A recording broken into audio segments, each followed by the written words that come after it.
Chapter 19. Gothel's New Home. I thought they would be here before now, said Ruby, squinting as she looked down the road, hoping to spy Gothel and Flance's caravan making its way. We would have seen them if they were on the road, Ruby, said Lucinda. Hope they're okay. We haven't heard anything since Jacob packed them off, Ruby said, fretting and fidgeting with the lace on her dress.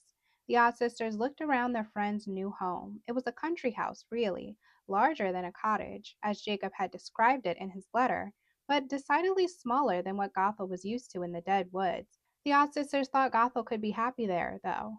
There was a stone fence with a wooden gate at the road, and beyond were beautiful flowering cherry, almond, and magnolia trees, along with fragrant honeysuckle, jasmine, and lavender bushes. It was rather idyllic, the sort of house you read about in a romance story, with mossy stones, overgrown ivy, and trellises covered in roses. The sort of house a young woman and her sisters move to after their situations are reduced. But the reader is left confused because it's a charming, beautiful house that anyone would be happy to have. So it's a wonder why the protagonists are moaning about the size of the sitting room or lamenting over the parlor being too small to fit a piano. The house was a two-story affair. Downstairs were a double parlor, kitchen, dining room, and a sitting room Gothel could use as her library. Upstairs were the bedrooms, one for each sister and a small one for a maid, should Gothel decide to take one on. And if Gothel chose, the large attic with exposed beams could be used to practice magic. The sisters thought Jacob had done well to find Gothel such a lovely home, surrounded by life and beauty. The Odd sisters had magically perched their own house nearby, just inside the boundaries of Gothel's new property in a lovely field of wildflowers, next to a creek with an arched bridge that took travelers to the closest town, where they could buy provisions and other sundries. On the other side of the field were rocky black cliffs overlooking the ocean. It really was a lovely spot. Perhaps they've stopped to rest in one of the neighboring towns, said Ruby. I'm sure that's it, said Martha, clearly worried. Well, I think you two should stay here and wait for them, while I go to town and get some things I know Gothel will need. Lucinda gave her sisters a smile and then added, I won't be gone long, as she walked to their house, waiting in the wildflower field. It was a charming green gingerbread style house with a witch's cap roof, stained glass windows, and black shutters. When Lucinda got into the house, she waved to her sisters from the large round kitchen window and yelled, Don't worry, sisters, I'm sure they will be here soon, perhaps even before I get back. And off she went, her house rising into the clouds. It wasn't often Lucinda traveled in her house without her sisters. It was strange to see them so small down below with looks of worry on their faces. Perhaps it was strange for them as well, seeing her leave without them. Not to worry, my dears, she thought. I will be back with you soon. No sooner had she gotten into the clouds than it was time to land the Witch's Cap house in a lovely little town with rows of shops. There were dress shops, a butcher, an open-air market that sold all sorts of produce and herbs, and a baker who baked breads and made sweets in the shapes of animals. He had two large windows in the front of his bakery, one that featured his edible menagerie, and one where he would show off his talents to the passers-by, likely curious about how he made his confections.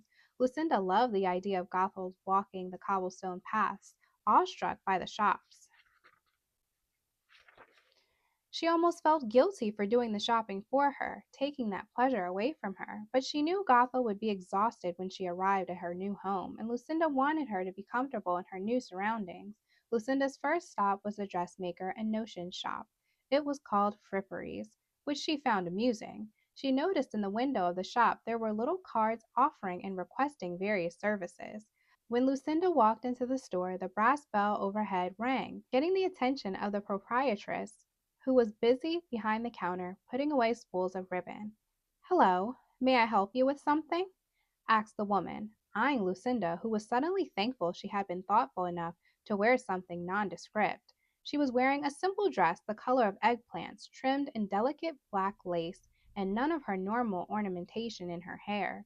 She always found it was best to be as plain as possible when traveling in those small towns, and the last thing she wanted to do was draw unwanted attention to herself or Gothel. Hello. Yes. Good afternoon, said Lucinda. I noticed the advertisements in your window. I'm setting up a household for my dear sister, who will be arriving at her new home just one town over. I'm looking for a cook who is also willing to do the shopping and perhaps a girl who can care for the house. May I fill out a card for your window?" The woman behind the counter smiled at Lucinda, putting down her ribbon. She seemed to be considering something. "Well, I do have someone I think would be perfect for the position. She has good references. She is an older woman, mind you, but very hard working. If it's a small home, she could probably manage everything." Lucinda smiled at the woman. "As long as you don't think it would be too much for her, my sister would happily pay her more for the extra duties. When can you arrange to send her over?" The woman handed Lucinda a number of handwritten references and a card with the woman's name printed on it. "Everything seems to be in order. I assume you've checked her references." "Oh, yes." Lucinda laughed. "I'm so sorry. I've completely neglected to introduce myself. My name is Lucinda White." "A pleasure to meet you, my lady. And my name is Miss Lovelace. This is my establishment. Has been for the past 6 years." "A pleasure to meet you as well, Miss Lovelace. I appreciate your help, and I admire your name. I assume I can count on you to contact this Mrs. Tittlebottom and inform her we will be happy to have her fill our post?" asked Lucinda as she passed Miss Lovelace a card with Gothel's address. And then she added, "And please do send along a young girl with good qualifications who can do the cleaning if Mrs. Tittlebottom has any objections whatsoever with the amount of work that will be required." Miss Lovelace laughed. "Mrs. Tittlebottom can always be counted upon to make her feelings known. I'll be sure to let her know that is an option. Don't you worry."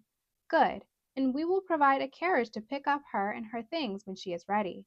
I'll be sure to let her know. Is there anything else I can do for you?" "Nothing at the moment, but I thank you," said Lucinda, handing Miss Lovelace a small pouch of coins. "That is for your services, Miss Lovelace. Thank you, and have a lovely day." "Thank you, my lady. Come again." The brass bell rang as Lucinda exited. She often laughed to herself when she saw the looks on people's faces when she told them her last name. Miss Lovelace's only admission to knowing Lucinda was one of the king's relations was when she referred to her as "lady." So, her cousin's name had traveled even to that great distance. Never mind all that, she told herself. There is still much to do. She spent most of the afternoon wandering the various shops and placing orders to be delivered to Gothel's new home. By the time Lucinda was done shopping, she had arranged the entire stocking of Gothel's larder and acquired bedding and various other things Gothel might need. Jacob had fortunately arranged the delivery of furniture when he bought the home some years ago, and he thoughtfully had covered it in white cloth to keep it from getting dusty until his little witch arrived. Hopefully Ruby and Martha think to remove the cloths before Gothel arrives, Lucinda thought. Lucinda had only one basket to take with her on her trip back to Gothel's new home, the provisions for that evening's dinner. She wasn't sure how soon the deliveries would arrive and thought it best to take dinner home herself. As Lucinda flew overhead, she could see Gothel's carriage and many wagons lined up outside her new home. They must be inside, she thought as she landed the house in the nearby field filled with beautiful yellow wildflowers. She saw her sisters run to the windows so they could see her land, excited to share the news that Gothel and Flance had finally arrived. "Lucinda, Lucinda, they're here!" screeched Ruby and Martha. Lucinda laughed. "Yes, I see that. How is our little witch?" "Oh, she's exhausted," said Martha. "She's in torment," said Ruby. "All to be expected," said Lucinda. "And how's Flance?" "Oh, she's thriving," said Ruby. "She's upstairs with Gothel now," said Martha. "Shall we stay and take care of our little witch then, sisters? She needs us now that she has no one else to care for her, at least until we can see her cook, Mrs. Tittlebottom, settled in." Ruby and Martha exchanged amused glances at the cook's name. "Mrs. Tittlebottom?" The three sisters laughed. "Yes, her name is Mrs. Tittlebottom. Contain yourselves." "We won't stay too long, will we, Lucinda?" asked Ruby. "We still have the matter of Circe." "Don't worry, sisters. We won't stay long, I promise. I just want to see that Gothel is in good hands. Shall we leave Flance here to keep an eye on things?" Martha looked around to see if anyone was listening, as if Gothel would pop out from behind a curtain. "Do you think Gothel would share the flower with us, Lucinda? Have you seen it anywhere? I've searched everywhere." "Shh! I didn't sense it from overhead, either. Let's not bother Gothel with that right now. Let's go upstairs. I assume Gothel is resting." "She is. She's upstairs with Flance. Oh, Lucinda, she is in terrible shape. The long sleep has exhausted her," said Ruby. "She's lost her home, and her companion Jacob," said Lucinda. Not to mention her sister, said Martha. We will do what we can to help her. We know all too well what it is like to lose a sister, said Lucinda. But we will get Circe back, won't we, Lucinda? Yes, my dear. One way or another, we will get her back.